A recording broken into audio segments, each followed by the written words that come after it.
कृष्ण कंस का वध करने के बाद मथुरा में देवकी माता के साथ रहने लगते हैं।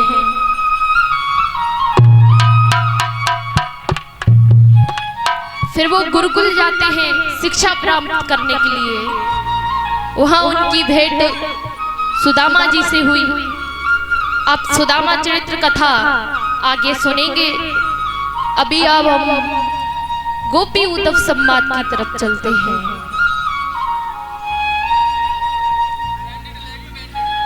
कृष्ण को ब्रज में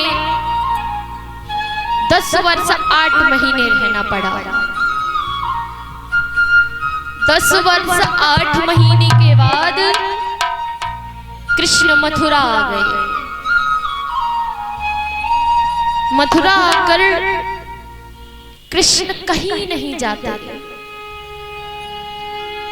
ना कहीं खेलने जाते हैं, मतलब कहीं भी नहीं जाते, सिर्फ अपने कक्ष में रहते हैं। कृष्ण को मथुरा में मैया और ये गोपियों की बहुत याद आती है।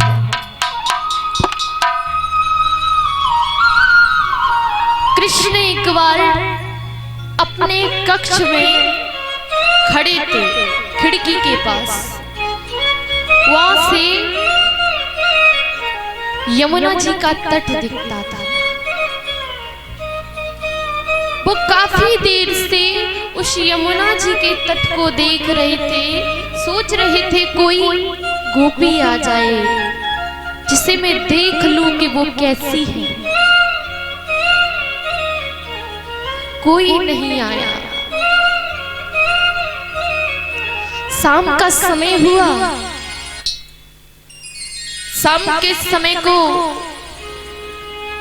कृष्ण वन की तरफ देखते हैं, वनों की तरफ देखते हैं तो सोचते हैं इस समय तो मैं गैया चराकर घर वापस आता था।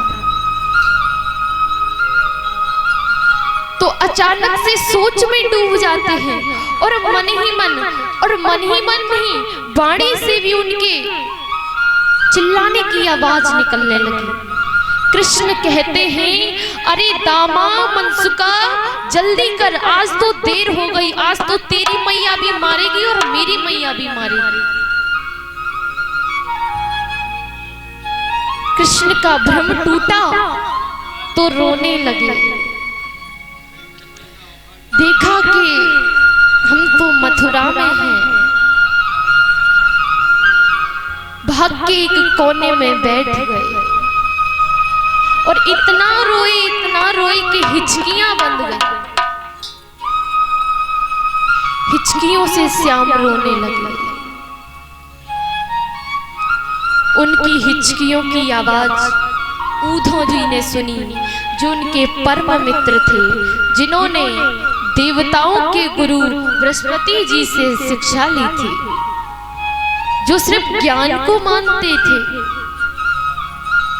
प्रेम को नहीं मानते थे। कृष्ण के पास आए और बोले मित्र क्या हुआ, तुम क्यों रो रहे हो? कृष्ण ने कहा ऊधो मुझे मेरी मैया बाबा की बड़ी याद सता रही है। मेरी मैया सब काम छोड़कर हमें देखती थी।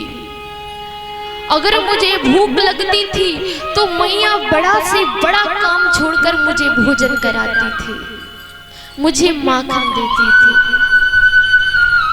अगर मैं कुछ देर के लिए गैया वापस लाने में अगर देरी हो रही है तो मेरी मैया बनों की तरफ भागने लगती थी कि मेरा कन्हैया अभी भी नहीं आया।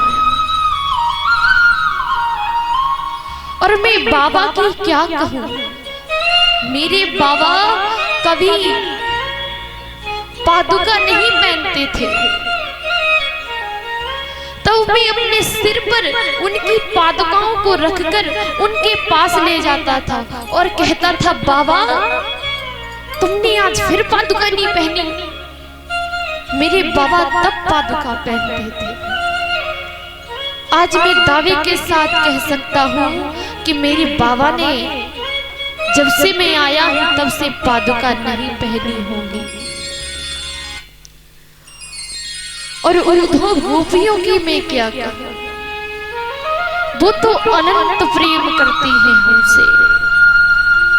एक बार मैया ने मुझसे कहा, कन्हैया तू गोपियों का माखन चुरा लेता है, उनकी मटकियां फोड़ देता है, तुझे पता है वो माखन बेचकर ही अपने घर की रोजी रोटी करती है। उन्हें शाम का खाना तब मिलता है जब वो माखन बेच के आई हो। तो मैं कुछ दिनों के लिए माखन चुराने नहीं जाता हूँ। तो कुछ दिनों बाद वो सारी गोपियां मेरे घर आ जाते हैं और कहती हैं, यशोदा कन्हैया का सिर्फ तेरो लाला है, तू कहती है कि माखन चुराने से मैं गरीब हो जाऊंगी। अरे असली गरीब तो मैं तब हो जाऊंगी जब कन्हैया मेरे घर आकर माखन नहीं चुराएगा। ऐसी है गोपियां। और वो अभी भी उन्होंने भरपेट भोजन नहीं किया होगा, कहीं एकत्रित होकर हमारे ही बारे में चर्चा कर रही होंगी। तो उद्धव ने कहा, श्याम तुम तो श्री हरि अवतार हो, तुम तो कुछ भी कर सकते हो। तुम उन गोपियों के हृदय में से प्रेम निकालकर ज्ञान को प्रकोष्ठ कर दो, उनके हृदय में ज्ञान को प्रवेश कर दो। कृष्ण ने कहा, अरे हम प्रेम के बारे में किसे बता रहे हैं जो प्रेम मानता ही नहीं। कृष्ण को एक उपाय सूझा। उन्होंने कहा, उद्धव तुम मेरा एक काम करोगे, तुम मेरा संदेश ब्रज में जाकर गोपियों को दे दो।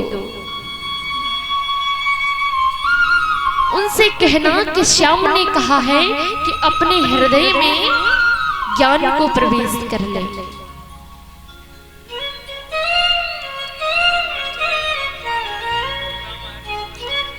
उधर चलते हैं,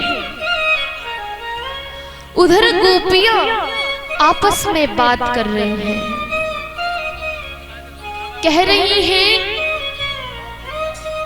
श्याम अब नहीं आएगा, अब तो वो यदुपति बन गया है, वो राजा बन गया है, वो हम गोपियों के बीच क्यों आएगा, वो नहीं आएगा। तब तक एक गोपी बोली, तू धैर्य तो रख पागल, श्याम अवश्य आएगा। सुन,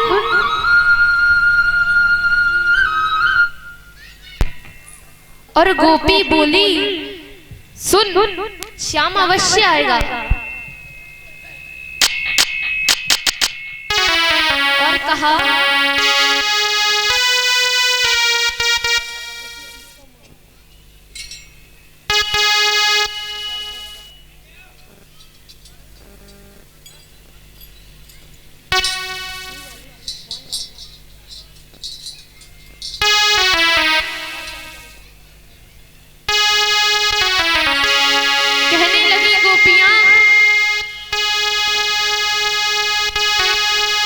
जाने कब आएगा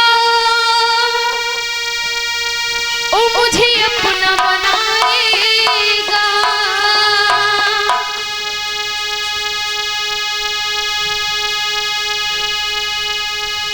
कब आओगे श्याम, हम तुम्हारा कब से इंतजार कर रहे हैं। ओ जाने कब आएगा ओ मुझे अपना बनाएगा, प्यारे ओ मेरे आंसू,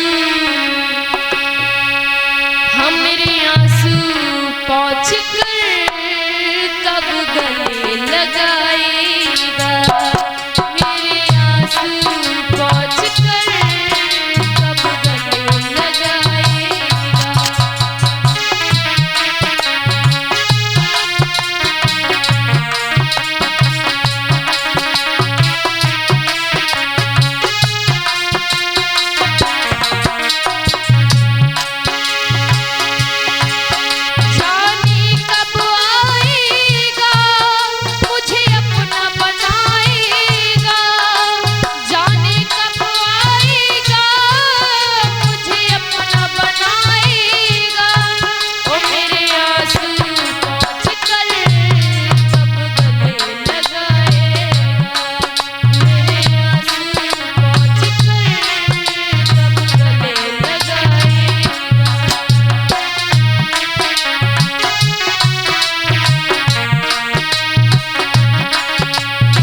बोलिए वाके बिहारी लाल की।